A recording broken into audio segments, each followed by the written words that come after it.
Bem, eu tenho aqui um desafio de, em poucos minutos, tratar de um assunto com vocês que não é um assunto necessariamente espiritual, mas técnico. Eu vou falar sobre a ressurreição de Jesus. E por que eu insisti em colocar esse assunto? Olha aqui. Essa matéria saiu no Brasil pouco tempo atrás. Aposentada morre, família espera 3 dias pela ressurreição na Paraíba. Eu vi uma outra matéria também de um grupo de familiares que foram exumar o corpo da sua avó e quando abriram o túmulo estava vazio. E a matéria era uma denúncia sobre roubo de cadáveres. Pensaram que o cadáver foi roubado, que eles tinham sepultado a velhinha num lugar diferente do que eles pensavam, mas ninguém trabalhou racionalmente com a hipótese da ressurreição. Então a pergunta que eu faço é o seguinte: por que eu ridicularizo um caso como esse e não acredito nele? Por que eu não acredito que o túmulo vazio da velhinha foi uma ressurreição? E digo que eu pertenço a uma igreja que acredita na doutrina de um homem que ressuscitou porque o túmulo estava vazio. Não tem uma explicação mais razoável para isso? Você racionalmente acredita num negócio desse? Que um homem ressuscitou?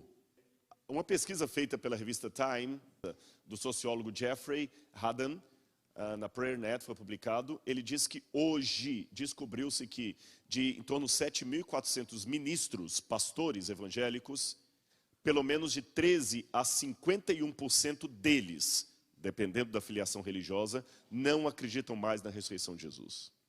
Uma outra pesquisa feita com um número mais ou menos aproximado de ministros também chegou à conclusão que dos pastores entrevistados, essa foi do Instituto Barna, 51% de metodistas, 35% presbiterianos, 30% episcopais, 33% batistas. Diz que esse número desses pastores não criam na ressurreição física de Jesus. Se você tem pregadores que dizem que isso é mito, mais ponto para os ateus. Agora, Paulo diz muito claro na Bíblia, 1 Coríntios capítulo 15, versos 14 e 19, se Cristo não ressuscitou, logo é vã a nossa pregação e é vã a vossa fé. Somos os mais miseráveis de todos os homens. Porque se Cristo não ressuscitou, vã é a nossa fé. Eu sou formado também em filosofia. Mas se Sócrates não morreu tomando o veneno, como diz o Fédon, o banquete, escrito por Platão, não vai mudar nada a filosofia. Mas se Cristo não morreu crucificado e ressuscitou, muda tudo na teologia. Continuando aqui a nossa investigação, por que a ressurreição de Cristo parece um mito? Simples. Primeiro, porque acredito que a Bíblia é um livro mitológico. Segundo, porque as Escrituras misturam fatos políticos com propaganda religiosa. Quem diz isto são os ateus, os céticos. A Bíblia não foi escrita com os critérios modernos da historiografia. O relato é fantástico demais para ser verdadeiro e existem contradições no relato bíblico. Então, se tem contradição, não pode ser verdade. A Bíblia não é um livro histórico. Por que vocês crentes continuam acreditando nisso aí? David Hume, um dos paladinos do ateísmo moderno, filósofo respeitadíssimo do século XVIII, ele dizia que a ressurreição era algo ridículo por um fato muito simples. Se a ressurreição fosse verdadeira, se fosse verdade que alguém ressuscita dentre os mortos, eu deveria estar vendo isso aí hoje em dia. David Hume dizia, se fosse verdade aquilo, isso deveria estar acontecendo hoje em dia também. Só que, com todo respeito a David Hume, ele comete um erro muito crasso, porque eventos pontuais não repetem na história e nem por isso são mentirosos. Por exemplo, o Big Bang. Se for verdade que o universo surgiu pelo Big Bang, como dizem teóricos da física, então, pela norma de David Hume, o Big Bang deveria estar acontecendo todo dia. Se o Big Bang aconteceu, ele foi evento único e nem por isso mentiroso. E eu posso dar uma série de outros eventos únicos da natureza que não estão repetindo. Então, David Hume, que é um gênio da filosofia, a gente estuda David Hume na universidade, mas vocês veem que mesmo um gênio pode ser refutado. Continuando, além de David Hume, eu quero dizer uma outra coisa aqui. Esse autor aqui, John Ehrman, eu vou ter que só passar por alto o que ele falou, porque ler o livro dele não é fácil. Ele é um filósofo especialista em lógica. que é quando você pega uma proposição e transforma em equação matemática para ver se ela funciona ou não.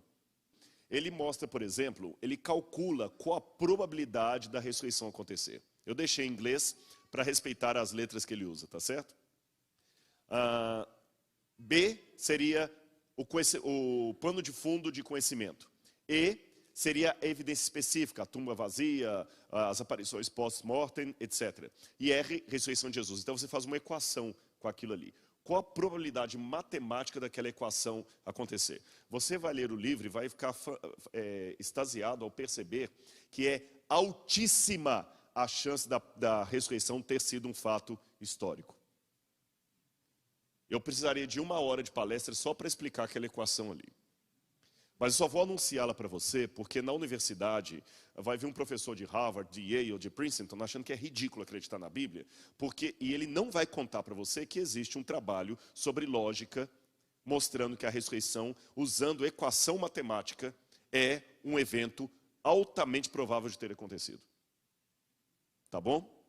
É que o pessoal pensa, eu gosto de colocar isso porque passa-se a ideia de que crente, believer, é apenas um redneck com livro preto na mão. Um caipira. Não é bem assim. Aliás, na verdade, eu diria para você que a igreja é a democracia do saber.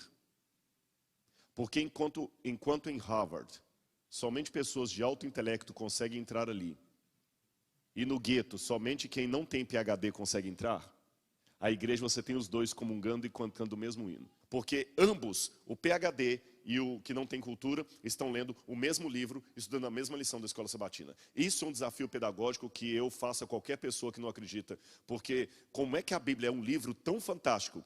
A Bíblia é um livro que serve de argumento para uma tese doutoral e de leitura para uma senhora que aprende a ler nas páginas da Bíblia. É a democracia do saber. Tá bom? Está justamente aqui. Bom, continuando.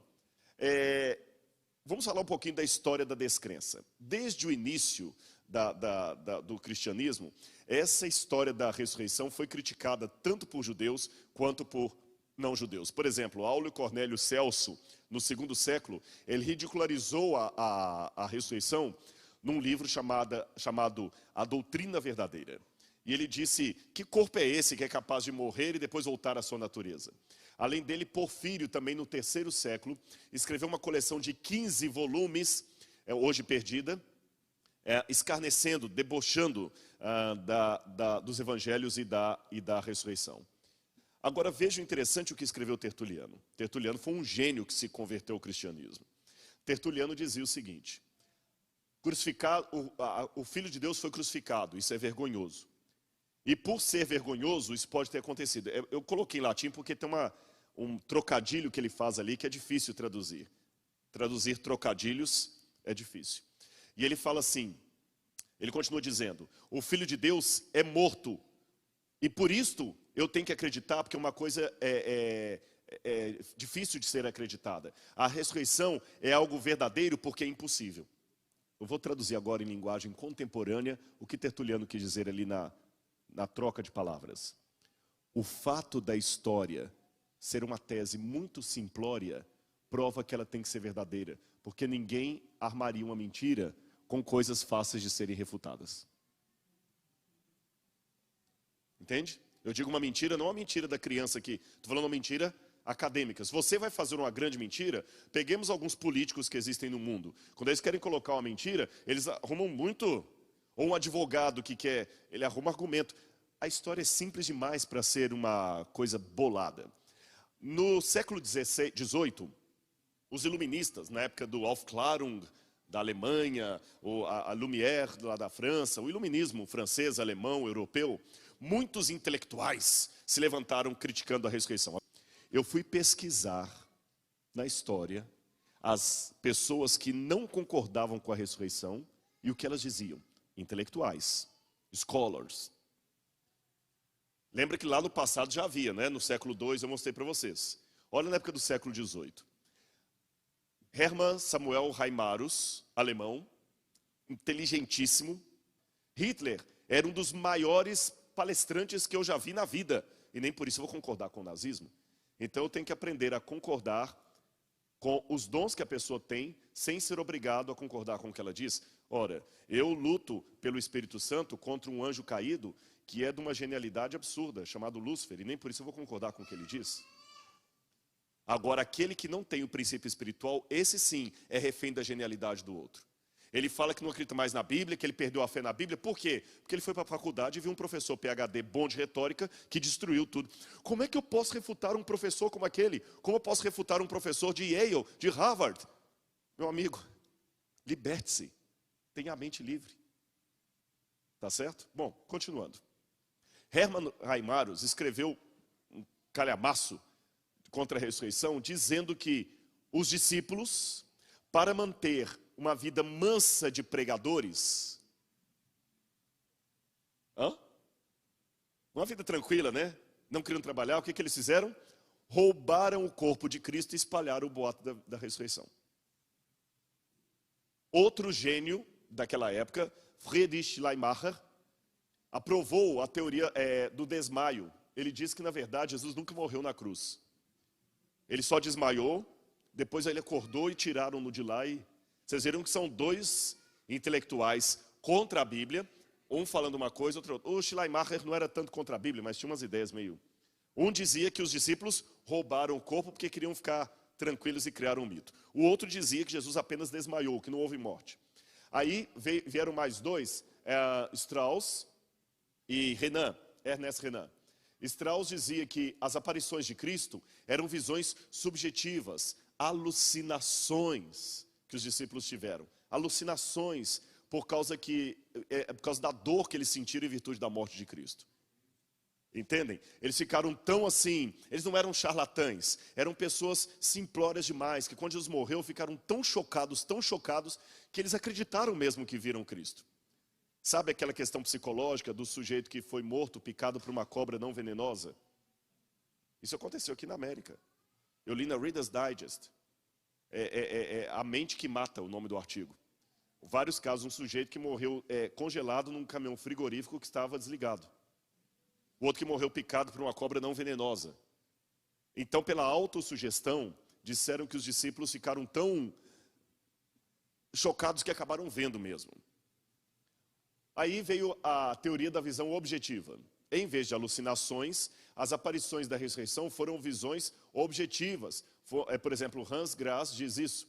Ou seja, eram visões reais, eram percepções mentais de Cristo espiritualmente ressurreto. São teólogos também liberais que dizem que o Espírito de Cristo apareceu a Tiago, espiritualistas ali, né? Rudolf Bultmann falava da teoria do mito. Ele dizia, não, na verdade foi o seguinte, os discípulos Jesus não desmaiou, ele morreu mesmo, não houve alucinação, nem charlatanismo. A ressurreição era apenas uma parábola para explicar a morte de Cristo. Como assim? Bultmann dizia, quando Jesus morreu, melhor dizendo, quando ele morreu, todos pensaram que o movimento cristão ia morrer junto com ele. Mas, para surpresa de todos, depois da morte dele, através da pregação dos discípulos, do querigma, a mensagem de Cristo ficou mais forte, como se ele houvesse ressuscitado. Então criaram a parábola da ressurreição para justificar, olha, vocês mataram Jesus, mas a mensagem dele está viva entre nós. Tem a teoria, por exemplo, do irmão gêmeo de Jesus. Que Jesus tinha um irmão gêmeo, e na hora da morte, o irmão gêmeo de Jesus morre na cruz. Resumindo todas as teorias que eu poderia apresentar para vocês aqui, que eu falei que eu quero resumir pelo tempo, ali em roxo eu tenho uma opção. Jesus morreu, ok? E ressuscitou. Essa é a crença do cristianismo. Outra hipótese, Jesus morreu, mas não ressuscitou. Então o que aconteceu? Se ele morreu e não ressuscitou. Letra A, os discípulos estavam enganados. Teoria da alucinação. Letra B, os discípulos criaram mitos. Teoria do mito. Ou letra C, os discípulos eram enganadores. Teoria do engano. Ou então outra hipótese, Jesus não ressuscitou. Ele dormiu, ele desmaiou, qualquer coisa parecida com isso. Raciocine comigo. Se a coisa é tão ridícula, a história da ressurreição, por que os intelectuais que se levantam contra ela não são unânimes na explicação do que aconteceu? Se a ressurreição é uma coisa tão estúpida, tão estranha, os grandes intelectuais que se levantaram contra ela deveriam ter apenas uma explicação. O próprio fato de cada um deles dar uma explicação diferente. E interessante que eles escrevem um contra o outro. Às vezes dois ateus, dois agnósticos, dois céticos. Um fala assim, Schleiermacher estava errado. E eles também não acreditam. O que aconteceu foi isso. Eles estão, no mínimo, me dizendo o seguinte, Rodrigo, cada um de nós dá uma explicação para o que aconteceu. E não são unânimes. Mas como intelectuais que negam a Bíblia, uma coisa nós admitimos, algo aconteceu. Porque eu nunca vi intelectuais dando explicações diferentes para o que aconteceu na morte de Sócrates. Ou, como foi que Zeus gerou Dioniso, o deus do vinho. Eu nunca vi os intelectuais, não, na verdade eu acho que Dioniso nasceu, foi assim. Não foi assim não, foi desse jeito. Não, ele não nasceu, eu nunca vi. Ninguém perde tempo em dar explicações do porquê do mito. O mito é um mito. Mas continuando, eu vou até onde der, viu? Olha o que historiadores concordam. James Dunn concluiu, as interpretações alternativas dos dados falham em prover uma explicação mais satisfatória. E outros filósofos também concordam com isso. Agora, como eu posso estar seguro de que o evento da Bíblia, que aquilo que aconteceu, não é um mito? Como eu posso estar seguro? Eu vou analisar alguns fatos com vocês aqui. O primeiro erro que muitos cometem ao examinar a história da ressurreição é tentar assistir demais CSI Miami. Você não vai investigar um evento histórico de Jesus procurando DNA. Não é assim que a coisa funciona. Nós temos que examinar aquilo ali com os critérios próprios da historiografia. Um cientista pode acreditar que um quadro de Monet é belo, mas se ele só usa critérios científicos para chegar a conclusões, como um cientista sabe que um quadro de Monet é belo?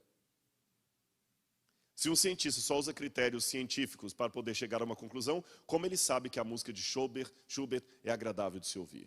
Isso me mostra que mesmo o cientista que trabalha com método laboratorial, admite que o método laboratorial não é o único que o faz chegar a certas conclusões.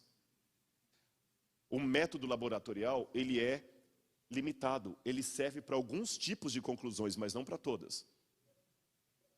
Não dá para usar o método laboratorial que você usa para descobrir a cura do câncer, para poder descobrir a origem de uma psicopatia, de uma neurose mental. Então, o bom acadêmico, o bom cientista, é aquele que sabe que há vários métodos para diferentes tipos de problemas. Você não vai usar um método só para tudo. Quem faz isso não pode se tornar um acadêmico. E fatos históricos não podem ser analisados com métodos laboratoriais. Outro erro que se comete, o pessoal do passado não sabia escrever história. Mito, eles sabiam escrever sim. Você pega Heródoto, todos eles sabiam escrever história desde naquela época. Agora, qual era o critério que eles usavam para escrever história naquela época? Contemplação, ver e observar as coisas, juízo de valores, etc. Eu quero continuar aqui o meu argumento, que o tempo está realmente muito avançado. Quais são as fontes históricas que eu posso usar para examinar um texto do passado? Um dos elementos que se usa é a chamada psicobiografia, ou psicohistoriografia. O que significa isso? É quando você faz uma mistura entre psicologia e os escritos do passado.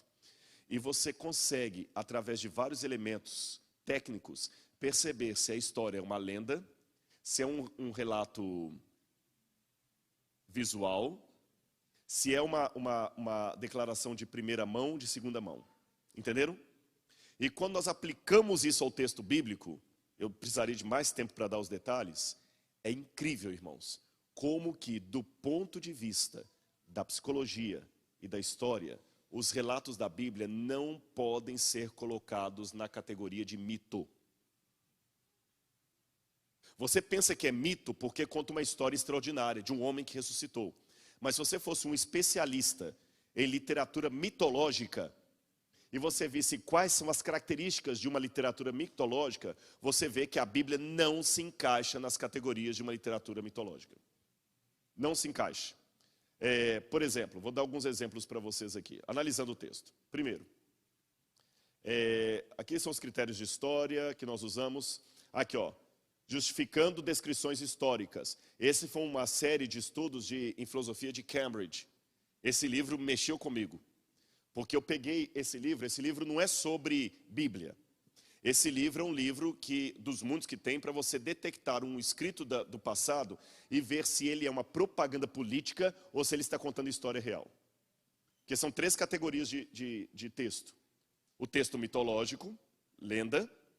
O texto que está contando uma história, porém partidária, de propaganda. Ou o texto que está descrevendo o fato que realmente aconteceu. Entenderam? Vou repetir. Há 3 tipos de textos do passado. O mitológico, era uma vez um gato xadrez. O texto que traz uma propaganda, nunca antes na história desse país. Eu estou falando dos Estados Unidos, gente, vocês estão... E o texto que conta uma história real. Gente, eu acabei de chegar de carro agora com a Marli, que me deu uma carona até aqui, ponto. Esse é um outro livro que eu sugiro para vocês, analisando o texto, de Warner Wallace. Esse sujeito, ele era ateu, interessante que ele era ateu, e investigador de homicídios, um dos maiores especialistas em homicídios dos Estados Unidos. E sabe o que fez converter os evangelhos? Ele leu a história bíblica com os olhos de um investigador de homicídios, acostumado a pegar falhas de depoimentos. E depois que ele terminou de ler, com a cabeça de um investigador, falou assim, gente, eu falava que isso aqui era mentira porque eu nunca tinha lido, mas quando eu fui ler com a cabeça de um investigador, esse testemunho aqui é verdadeiro. Alguém falando isso no tribunal não tinha como refutar. Eu posso até não acreditar que aquilo aconteceu, mas ele está dizendo a verdade. Entende o que eu quero dizer? Vamos continuar aqui. Então vamos ver alguns fatos. Primeiro, Jesus estava realmente morto. Eu tenho como provar que Jesus estava morto? Sim. Vou dar exemplos para vocês. Fora da Bíblia, Tácito, historiador romano, não era cristão. Tácito, quando fala de Nero na vida dos 12 Césares, ele fala, Nero apresentou como culpados e condenou à tortura aqueles odiados por sua própria torpeza, a quem a população chamava de cristãos. Tal nome vem de Cristo, que no principado de Tibério e nas mãos de Pôncio Pilatos, sofreu a pena máxima. Reprimida na ocasião essa execrável superstição, execrate, superstition, que foi na época reprimida, ainda até hoje a coisa continua não apenas na Judeia, berço daquele mal, mas também em toda Roma. Quando Tácito escreveu isso, Tácito estava analisando documentos romanos. Então havia na época de Tácito algum documento romano, algum inquérito arquivado que falava de Cristo. Ele pesquisou para fazer aquilo. E antes que alguém fale, mas os cristãos manipularam os textos na Idade Média. Nenhum historiador especializado em história romana vai falar que os cristãos manipularam os textos de Tácito. Estavam nos arquivos romanos. Então eu tenho uma prova que Jesus morreu. E não é só Tácito, não. Flávio Josefo também fala de Jesus, que morreu sob Pôncio Pilatos e que havia o boato que havia ressuscitado. Alguns chegam a dizer que esse texto de Flávio Josefo foi inventado por copistas cristãos. Não faz sentido. Todas as cópias de Flávio Josefo contêm essa parte, até o que foi escrito em árabe, que não tem nada a ver com o cristianismo. Olha também o Talmud, fala de uma maneira estranha algo que pode ser a Cristo. Ele fala que na véspera da Páscoa, eles penduraram um homem chamado Yeshua HaNozri, e que ele morreu ali. Eu não posso afirmar, mas se esse Yeshua HaNozri do Talmud for Jesus, eu tenho uma terceira prova fora da Bíblia que ele realmente morreu. Além do fato de que Jesus morreu, outro critério que nós usamos é da atestação múltipla. O que é atestação múltipla? Eu vou explicar de uma maneira simples.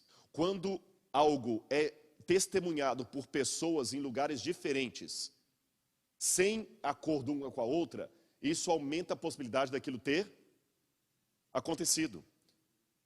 Você entendeu? São diferentes depoimentos falando a mesma coisa. Nesse aspecto, então, eu fico feliz, porque eu não tenho um evangelho, eu tenho 4. São 4 depoimentos diferentes sobre a ressurreição. E o que muita gente pega como sendo algo contrário à fé está a meu favor. Os depoimentos se contradizem. E eu tenho uma citação que eu vou dar lá atrás, que é de uma jurista brasileira, e também existem juristas americanos que falam isso, que um promotor sabe quando 2 testemunhas estão falando a verdade, quando elas se contradizem em elementos periféricos, mas estão corretas naquilo que é central.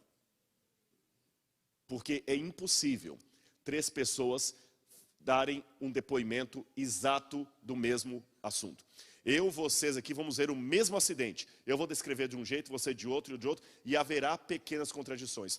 Se não houver pequenas contradições, as testemunhas foram orientadas.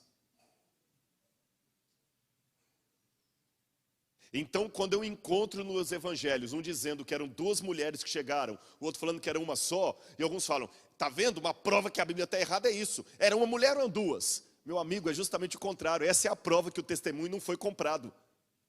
E nem foi editado, porque se a Bíblia fosse editada na Idade Média, como muitos disseram, essas contradições teriam desaparecido. O próprio fato das contradições estarem até hoje na King James Version, significa que a história era verdadeira e se manteve. Eles não criaram uma tese para convencer ninguém. Eles colheram os depoimentos e os preservaram como estavam, mesmo com pequenas contradições. Mas na essência, eles são uniformes. Perceberam? Eu vou ter que adiantar um pouco aqui mais. Aí das contradições já falei com vocês. Aqui, olha, desembargadora doutora Suzana Camargo Miranda. É possível divergências e ambas as testemunhas estarem falando a verdade. As culturas e conceitos pessoais são agregados à pessoa. Toda testemunha copia capta apenas parcialmente o fato. O cérebro seleciona as informações ocorridas. É impossível a existência de depoimentos idênticos. Testemunhas iguais revelam que as testemunhas foram orientadas. A prova não é segura para lastrear a decisão, o que não demonstra que seja mentirosa. Então estude direito e você vai ver. E terminando aqui, outro detalhe curioso. Questões psicológicas. Os discípulos não estavam preparados para a ressurreição. Falaram assim, não, eles estavam psicologicamente já esperando que Jesus ressuscitasse. Eles não estavam esperando aquilo. Trabalhar também com a questão do... Até aqui é uma citação que eu tenho de judeus ortodoxos que admitem assim, eu sou judeu, sou ortodoxo, não acredito que Jesus é o Cristo. Não acredito que Jesus é o Cristo, mas ele ressuscitou. Até judeus ortodoxos admitem isso. Se o cristianismo era realmente uma propaganda, e eles queriam de alguma maneira criar uma história para atrair pessoas para o cristianismo, eles jamais poderiam criar a história da ressurreição. Sabe por quê? Ninguém ia acreditar nisso. Se os discípulos dissessem que Jesus morreu e o seu espírito saiu do seu corpo e entrou num outro corpo, todos os seguidores de Pitágoras bateriam palmas e viriam para o cristianismo. Se os discípulos dissessem que Jesus morreu, e morreu mesmo, mas morreu corajosamente, ora, os discípulos de Sócrates bateriam palma para ele também, porque ele foi um homem valoroso. Aristóteles bateria palma para ele, que ele morreu por uma causa, ele seria um mártir. Se eles dissessem que Jesus morreu e o seu espírito foi para o mundo das ideias de maneira glorificada, sem ressurreição, ótimo. Sócrates já falava do mundo platônico, do mundo das ideias, o mundo do além. Mas dizer que Jesus morreu, ressuscitou e comeu, ninguém, nem os judeus acreditariam nisso. Então fica sem sentido eles inventarem uma tese que não convenceria ninguém. E a última coisa que eu queria dizer, por que eles viram uma tumba vazia e acreditaram? Aqui era uma tumba do tempo de Cristo, a pessoa tinha o corpo colocado aqui, eles lavavam o corpo, colocavam o corpo aqui, depois saíam, fechavam a tumba e o corpo ficava aqui. Quando as mulheres chegaram no domingo para visitar o túmulo, por que elas chegaram ali? Para continuar o processo de colocar perfume no corpo de Jesus. Não era bem um embalsamamento, não era bem. Era uma lavagem do corpo e enrolar as faixas. O corpo ficava 1 ano ali. Depois de 1 ano, eles tiravam os ossos da pessoa e colocavam em caixas de pedra e traziam aqui para baixo. Só um ano depois da morte da pessoa, quando os seus ossos eram colocados em caixas de pedra, é que a pessoa foi sepultada. Tanto é que no grego não diz que Jesus foi sepultado, ele foi colocado no sepulcro. Por isso que um jovem falou, Jesus, eu te seguirei, mas deixe-me primeiro sepultar o meu pai. Ele falou, não, vem agora, deixa isso para lá. Não é que o pai dele estava morto, ele queria esperar passar um ano para tirar os ossos do pai e colocar ali embaixo, depois ele viria. Quando as mulheres chegaram para continuar o processo de lavagem do corpo, a pedra estava removida. Aí o que acontece? João capítulo 20, versículos 5 a 7. E baixando-se viu os lençóis de linho, todavia não entrou, está falando de João. Então Simão Pedro, seguindo-o, chegou, entrou no sepulcro e também viu os lençóis. O lenço que estava sobre a cabeça de Jesus e que não estava com os lençóis, mas deixado num lugar à parte. Porque os discípulos viram o túmulo vazio e acreditaram que Jesus ressuscitou. Aqui no grego me esclarece. Olha como a linguagem é completamente investigativa. Aqui está, parakipsas blepei.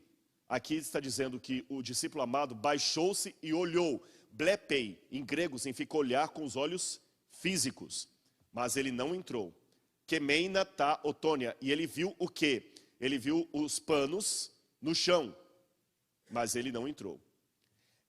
Erretai sin Simon Petros. Então chegou Simão Pedro, seguindo a coluton, auton, seguindo a ele. E também baixou. E diz, e Pedro cai, teorei. O que é teorei? Conhece a palavra teorema? O primeiro só olhou. É porque na tradução diz que os dois viram, mas no grego está diferente.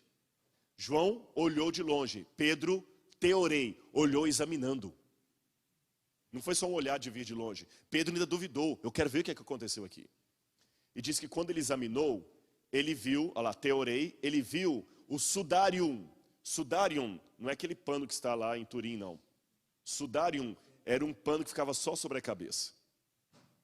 E chamou atenção que ele viu o sudário e os outros panos, e junto com os panos que estavam kemeinon é colocados no chão, de maneira organizada, um deles estava ententelitemenon. O que significa isso aqui?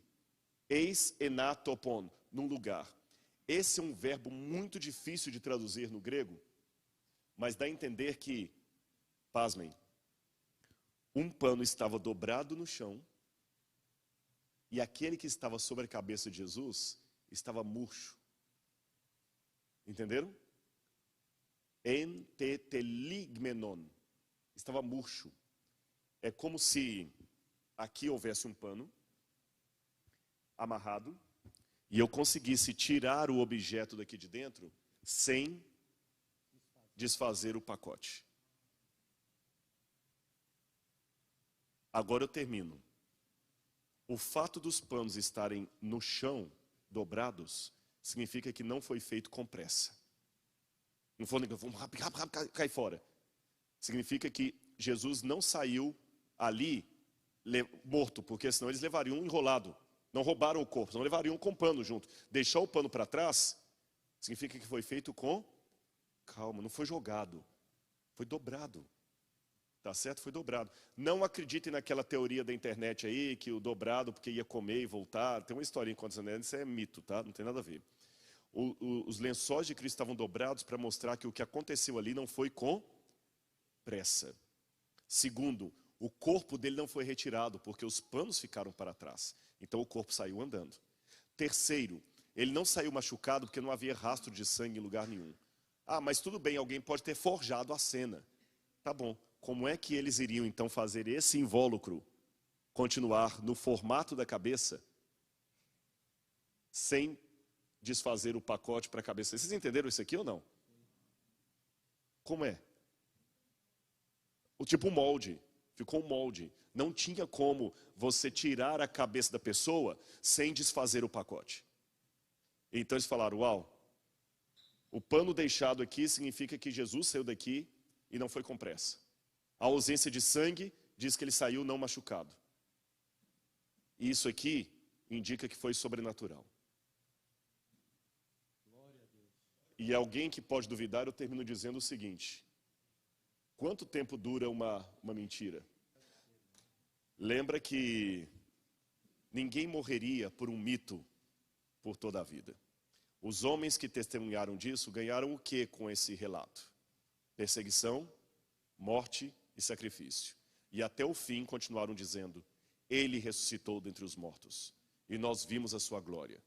E essa mensagem é tão forte que nem os iluministas do século XVIII conseguiram refutá-la. Cada um tentou dar uma explicação para aqui, uma explicação para lá, e ela está aqui, convencendo PhDs, pessoas simples, brasileiros, americanos, europeus, pessoas de todas as naturezas, de todas as raças, de todas as línguas, de todos os credos, que Ele ressuscitou. E eu creio nisso, e portanto a nossa fé não é vã. E se Ele ressuscitou, eu tenho um outro argumento mais forte ainda, é porque Deus existe.